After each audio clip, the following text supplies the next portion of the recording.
3월 10일 화요일 마태복음 21장 33절로 46절까지 말씀입니다. 다른 한 비유를 들으라. 한 집주인이 포도원을 만들어 산 울타리로 두르고 거기에 즙 짜는 틀을 만들고 망대를 짓고 농부들에게 새로 주고 타국에 갔더니 열매 거둘 때가 가까움에 그 열매를 받으려고 자기 종들을 농부들에게 보내니 농부들이 종들을 잡아 하나는 심히 때리고 하나는 죽이고 하나는 돌로 쳤거늘 다시 다른 종들을 처음보다 많이 보내니 그들에게도 그렇게 하였는지라. 후에 자기 아들을 보내매 이르되 그들이 내 아들은 존대하리라 하였더니 농부들이 그 아들을 보고 서로 말하되 이는 상속자니 자 죽이고 그의 유산을 차지하자 하고 이에 잡아 포도원 밖에 내쫓아 죽였느니라.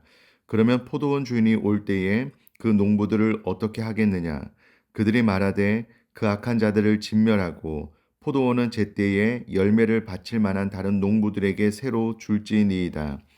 예수께서 이르시되 너희가 성경의 건축자들이 버린 돌이 모퉁이의 머릿돌이 되었나니 이것은 주로 말미암아 된 것이요 우리 눈에 기이하도다 함을 읽어본 일이 없느냐. 그러므로 내가 너희에게 이르노니 하나님의 나라를 너희는 빼앗기고 그 나라의 열매 맺는 백성이 받으리라. 이 돌 위에 떨어지는 자는 깨지겠고 이 돌이 사람 위에 떨어지면 그를 가루로 만들어 흩으리라 하시니 대제사장들과 바리새인들이 예수의 비유를 듣고 자기들을 가리켜 말씀하신 줄 알고 잡고자 하나 무리를 무서워하니 이는 그들이 예수를 선지자로 알미었더라. 아멘.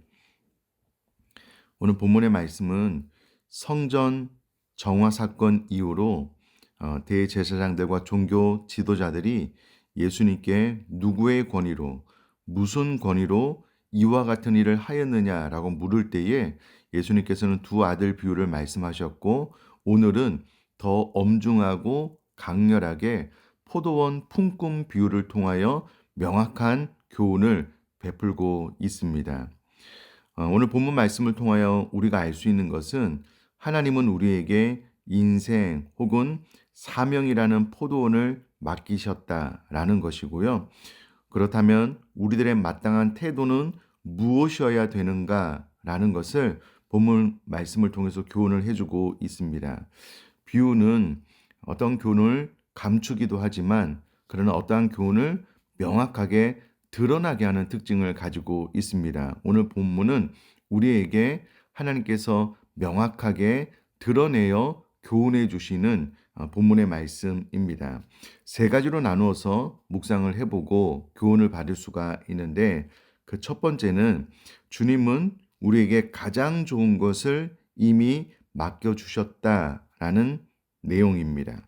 33절을 읽어보면 다른 한 비유를 들으라. 한 집주인이 포도원을 만들어 산 울타리로 두르고 거기에 즙 짜는 틀을 만들고 망대를 짓고 라고 기록이 되어져 있습니다.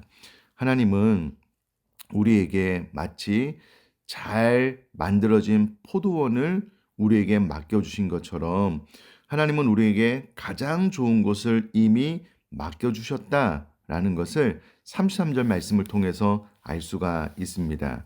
사랑하는 성도님들, 행여라도 내 인생 가운데 왜 나는 이렇게 부족할까, 연약할까, 달란트가 적을까 라고 생각하고 계신 분이 계시다면 33절 말씀을 통해서 하나님은 우리에게 인생이라는 포도원을 그리고 가장 잘 가꾸어진 또 잘 준비된 포도원을 인생을 사명을 나에게 이미 맡겨주셨구나 라고 생각을 바꾸시고 감사한 마음을 가질 수 있게 되기를 주님의 이름으로 축복합니다. 여기서 말하는 농부들은 주인의 소유를 맡아 관리하는 소작인을 의미하고요. 땅을 일구는 사람을 말합니다. 그러므로 34절 이후에 우리가 두 번째 교훈을 받을 수가 있는데 하나님께서 우리에게 가장 좋은 것을 맡겨주셨기는 하지만 그것은 하나님의 것이다 라는 사실입니다. 그럼에도 불구하고 이것을 망각하고 내 것이라는 착각을 하는 순간 우리를 탐욕이라는 괴물로 만들어 버린다라는 교훈입니다. 우리가 하나님의 것을 나의 것인 양 소유권을 주장하는 순간 은혜는 사라지고 갈등이 시작된다라는 것을 34절 이후를 통해서 알 수가 있습니다.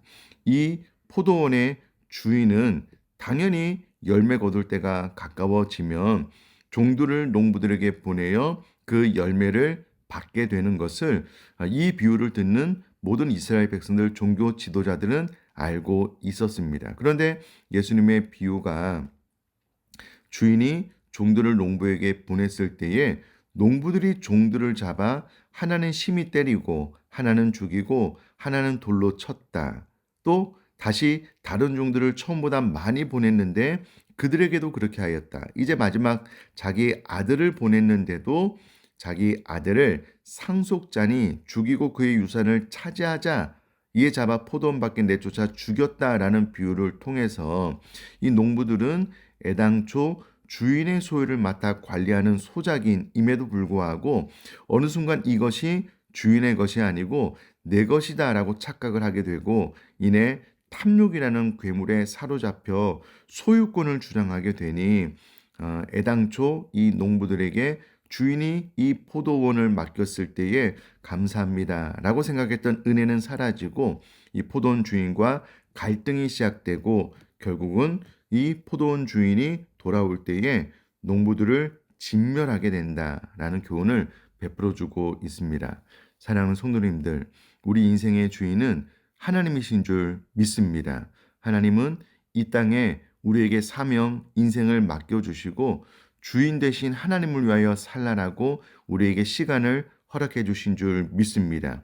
그런데 어느 순간 이 모든 것이 내 것이다 라고 착각하는 순간 우리는 탐욕에 사로잡히게 되고요.